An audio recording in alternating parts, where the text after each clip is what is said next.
Hi guys, welcome back to my channel. It's Kat. Alright, so for today's video, I'm going to be doing my June wrap-up. I did not read a lot of books in June. I actually just read 3 books in June, so this should be a fairly quick video, hopefully. I'm not planning to do a July TBR only because I want to focus more on my writing, and I have trouble reading a lot and trying to write at the same time.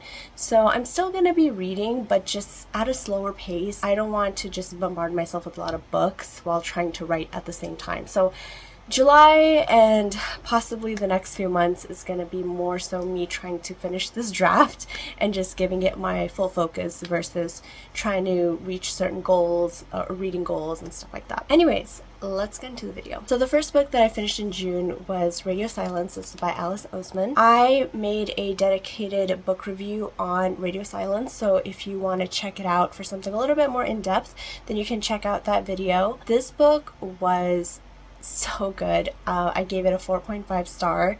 It was wholesome, it was beautiful, it was very nostalgic as well. It reminded me a lot of my own youth, and my favorite part about this book was the friendship dynamics, just how the friends, especially at the end, banded together to save one of their friends, and just kind of how they all came together and even how they grew apart and just all these things. It's so beautiful, and the exploration of identity with these characters was also very wholesome. So Alice Oseman did such a beautiful job. This is my first book by her and definitely not the last. I'm definitely looking forward to the Heartstopper series, so I'm hoping to pick up that next. But this was a beautiful read, and for anyone who's younger, more like in the teens age range, recommend this book wholeheartedly. After that, I finished Project Hail Mary. This is by Andy Weir. This is my second book by Andy Weir. I read The Martian a couple years ago, and I really did enjoy that book, so I had no doubt that I would enjoy this book too, and I did enjoy it. I buddy read this with my boyfriend, and I think I read it a little too fast because I sped ahead of him and just finished the book, and I think he's still on chapter 10, I think, but he's slowly but surely making his way. I really enjoyed reading this book with him. It was really fun to have somebody to talk to while reading, and I gave this book a 4.5 star rating. Initially, I was kind of going back and forth between a 4.0 and a 4.5, but after further reflection, 4.5 seems to be the most honest rating. This is a sci-fi book. It follows Ryland Grace, who wakes up on a spaceship in the middle of space with no idea of who he is, how he got there. He has no memory, and he's trying to piece the mystery of his identity and how he got there together. And he uses science and his knowledge of physics and biology to figure out basically his surrounding area and just kind of figure out other problems that he encounters. I enjoyed the science in this book. I feel like it was laid out nice and plain and simple for everybody, so it's very digestible, and you can definitely tell the author did his research. I'm also not somebody who's a huge sci-fi person. Like, I don't really gravitate towards sci-fi books, but this definitely kept my interest. Although I enjoyed a lot of the sciencey bits in the story,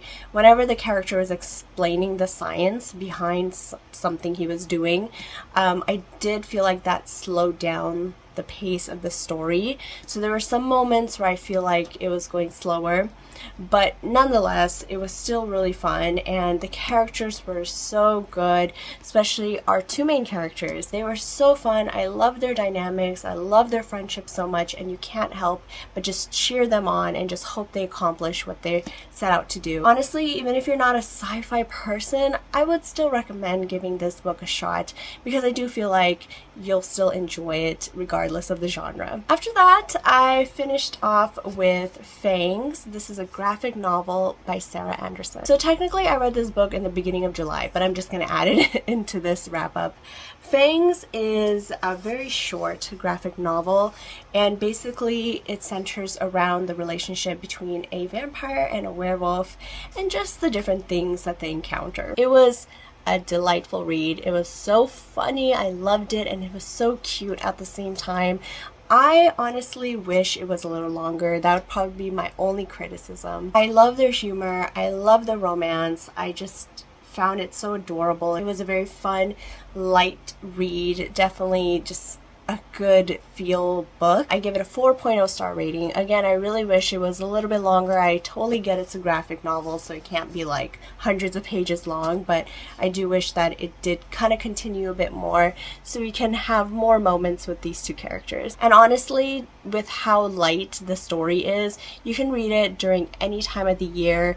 It doesn't have to be only during like the Halloween season. It can be even now in the summer. It's really, really fun. So now I'm going to show you guys all the books I did not read on my June TBR, and yeah, there's a lot. First and foremost, we have Sword of Kaigen by Emma Wong. I'm just not gonna even try anymore. I will get to this when I get to it. I feel like putting it on all these TBRs, it just doesn't make a difference because I still have not picked this up. So I think I'm gonna give it a rest, and when I want to pick it up, I will. And I did not get to Deathbringer, which is book 6 in the Skullduggery Pleasant series by Derek Landy. I did not get to either Circe or Song of Achilles by Madeline Miller. Glow of the Everflame by Penn Cole, which is book 2 in the Kindred's Curses saga. Scarlet by Melissa Meyer, book 2 in the Lunar Chronicles series. Cruel Prince by Holly Black, which is the first book in the Folk of the Air series. And finally, City of Glass, book 3 in the Mortal Instrument series by Cassandra Clare. So I did not read a lot of the books on my TBR, but again, I don't feel like the need to punish myself for that. It's just there in case I want to read some books. The book I am gonna be reading, and actually I'm starting tonight, is Harry Potter and the Sorcerer's Stone by J.K. Rowling. So this is really weird and I feel like this is a story time. So I've had the Harry Potter series for years, like over 10 years now. And I started reading them when I was a teenager, I started reading them when I was a kid. And I stopped reading at Order of the Phoenix because I got bored. And then eventually, as I kind of grew up and grew older, I phased out of the Harry Potter, world. I just stopped reading it, and I stopped having any interest in it. I stopped even watching the movies, which I normally would watch once a year. And then after all of J.K. Rowling's tweets, I cut myself off from the Harry Potter world altogether, and I just didn't really care to be a part of the whole world or Hogwarts or, anything related to Harry Potter. But over time, I've learned to separate the art from the artist. And recently, I've had this weird, sudden urge to be back in the Harry Potter world. This is after years of not being a part of this world. Suddenly I want to read these books again. Suddenly I want to be a part of this world again. And again, I'm not somebody who rereads books. I'm not somebody who rereads books at all, because I just feel like I could use that time to read some other book that I haven't read. But for some reason I just want to. I just want to be a part of this world again. And that's why I decided to pick this up. Now, I don't stand with J.K. Rowling's views, and I have nothing to say. I have nothing to say. I don't even associate Harry Potter with J.K. Rowling anymore. I feel like that's how much I've just separated the two. So me going back into this world, I don't feel guilty or anything, because I know that for me, it's about Harry Potter, it's about these characters, it's about the adventures they go on, it's about Hogwarts, it's about Lord Voldemort, it's about all that crazy mess.